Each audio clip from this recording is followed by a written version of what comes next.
The Hinterkaifeck murders.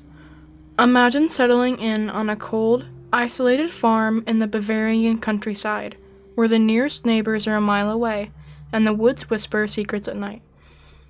What if something, or someone, was already there, watching, waiting? Tonight, on Josiah Sanity, we dive into one of Germany's most chilling unsolved mysteries, the Hinterkaifeck murders of 1922. This isn't just a crime, it's a nightmare that lingers, with echoes of the impossible. Grab your blanket, dim the lights, and let's uncover this horror that unfolded on their remote farmstead. It was March 1922, in the tiny hamlet of Hinterkaifeck, about 40 miles away north of Munich. The farm was home to the Gruber family. Patriarch Andreas Gruber, 63, a gruff and reclusive man.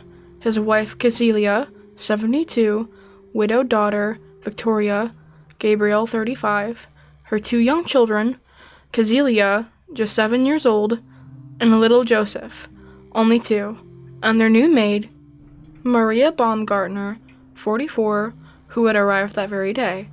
Life on the farm was harsh and isolated, but in the weeks leading up to the tragedy, strange things began to happen. Andreas noticed fresh footprints in the snow, leading from the dense forest straight to the farmhouse door, but there were no footprints leading away, as if whoever, or whatever, had arrived, never left. Then came the noises. Footprints creaking in the attic overhead. Day and night. Andreas searched up there but found nothing out of place. Newspapers appeared in that house that no one had subscribed to.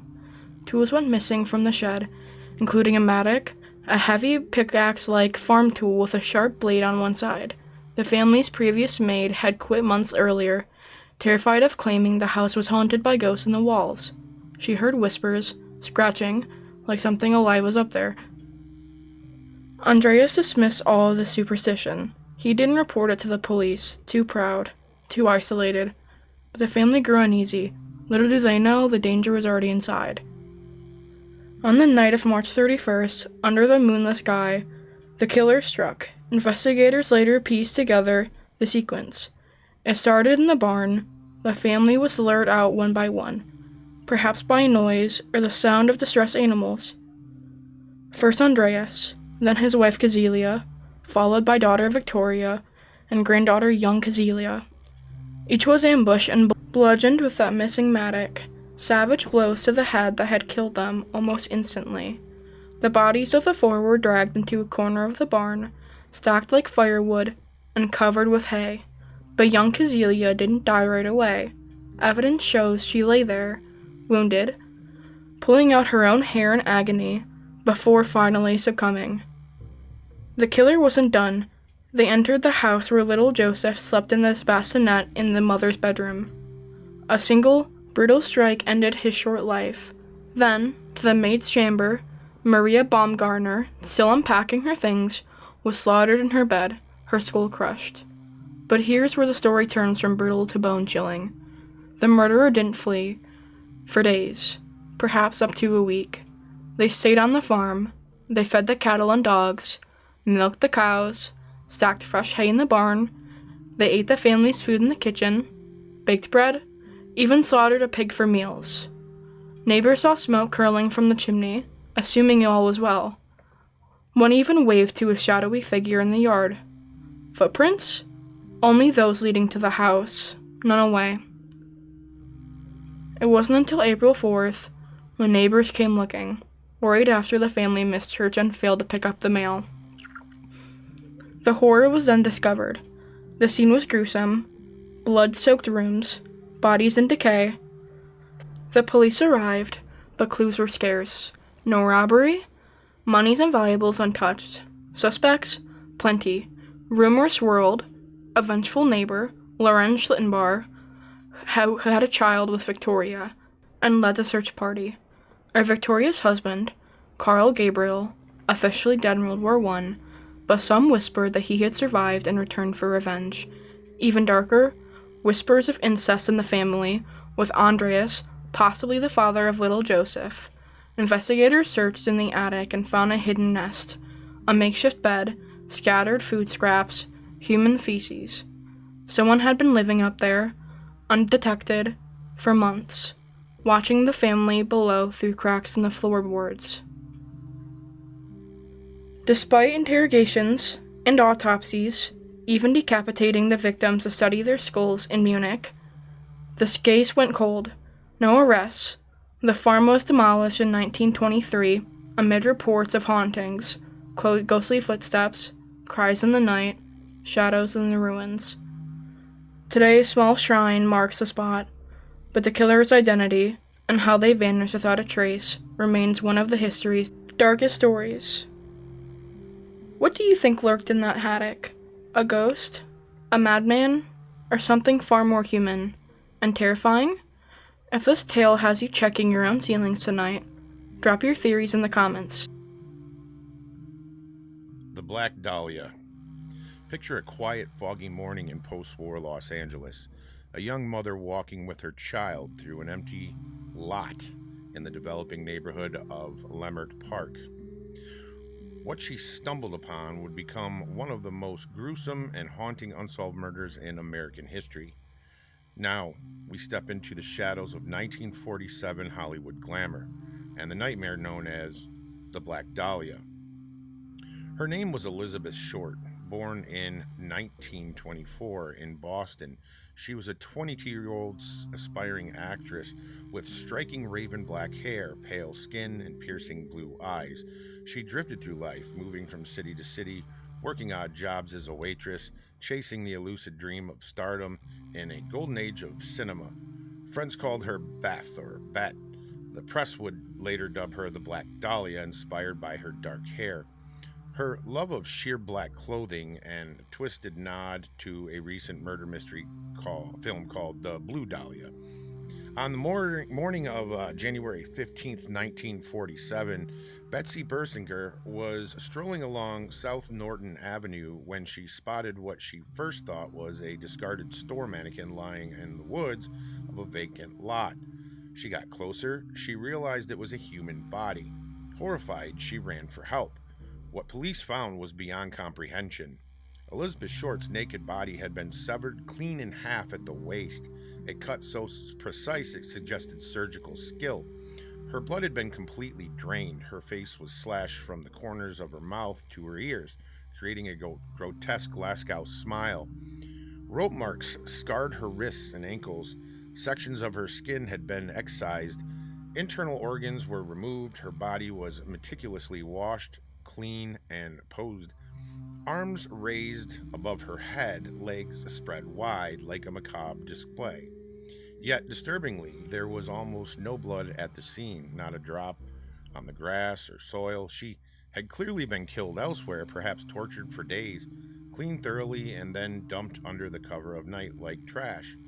The Los Angeles newspapers exploded. Front page headlines screamed in bold sensationalism, fueling a media frenzy that gripped the nation. The LAPD launched one of the largest investigations in its own history. Over 750 officers worked the case. Hundreds of suspects were questioned. More than 60 men and a few women confessed, though all were proven false or unreliable. Tips flooded in: organized crime connections, jealous lovers, even ties to Cleveland's infamous torso murders of the 1930s.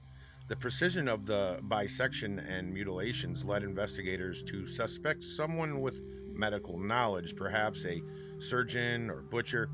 One prime suspect emerged 2 years later, Dr. George Hodel, a brilliant but disturbed Hollywood physician with a history of dark behavior. His own son later accused him, citing wiretaps, handwriting matches, and eerie similarities to surrealist art Hodel admired, but no charges were ever filed. Elizabeth had been seen alive as late as January 9th at Baltimore Hotel. She was waiting for someone who never showed. After that, she vanished into the night. Despite fingerprints sent to FBI, exhaustive searches, and decades of theories, the killer was never identified. No motive was ever solidly established. The case remains officially unsolved to this day, a chilling reminder that even in the bright lights of Hollywood, monsters can hide in plain sight. Now, as for today, an investigator now seems to have not only decoded the Zodiac killer's name and identity, but he has also tied the killer back to the Black Dahlia murders. Alex Barber states that the Zodiac was a man named Marvin Merrill who had an alias Marvin Margolis. He also claims that Marvin was in the area during that time of the Black Dahlia murders. Who drained the life from Elizabeth Short and turned her into a grim spectacle? A skilled madman, a mob hit gone artistic, or something more personal and depraved? Let us know what you think in the comments. The Villisca Axe Murders. Imagine a quiet summer evening in a small Iowa farming town in 1912. Families returning home from church, children laughing as they prepare for bed. But in one modest white house on the edge of Villisca, something unspeakable waited in the dark. The Moore family was well liked in Villisca. Josiah Moore, 43, a successful hardware store owner, his wife Sarah, 39, and their 4 children, Herman, 11, Catherine, 10, Boyd, 7, and Paul, 5.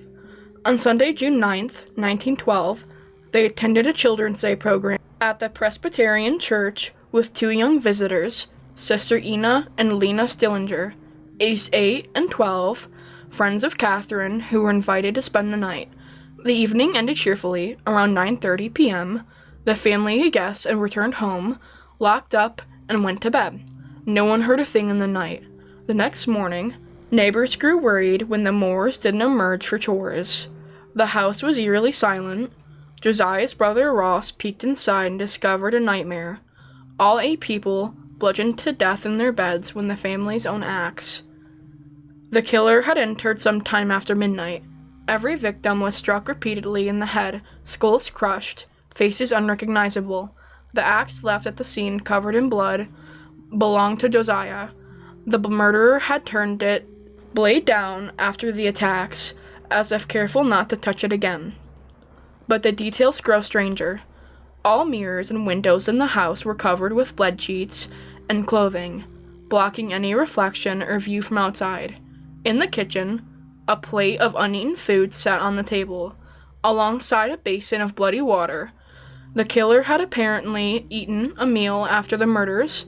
Doors were locked from the inside, chimney flues were sealed. A slab of bacon was found wrapped in a towel nearby, an odd, unexplained touch. Investigators believe the perpetrator hid in the attic or closet, waiting patiently for the household to fall asleep. Footprints in the dust suggest someone lingered upstairs. How did they escape? No clear answer. No windows broken. No doors forced. The killer simply vanished. Suspects abounded.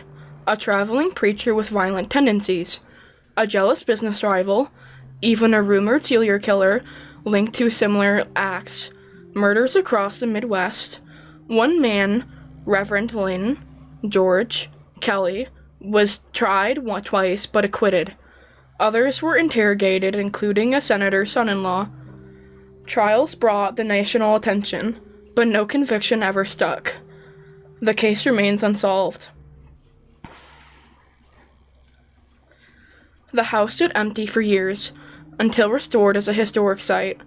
Today it's open for tours and overnight stays for the brave. Visitors report children's laughter and echoing empty rooms, doors slamming on their own, shadowy figures moving in the corners, and the overwhelming feeling of being watched from the attic. 8 innocent lives ended in one silent night of horror. Who swung that axe? A local man with a grudge? A transient madman? Or something that lingered long after? The walls of that Vasilla house still holds their secrets, and perhaps something more. The Elisa Lam case. And we're back to LA. A towering, run-down hotel in downtown Los Angeles, a place with a century of darkness, murders, suicides, serial killers who once called it home. In January 2013, a young Canadian student checked in alone and vanished into its shadows.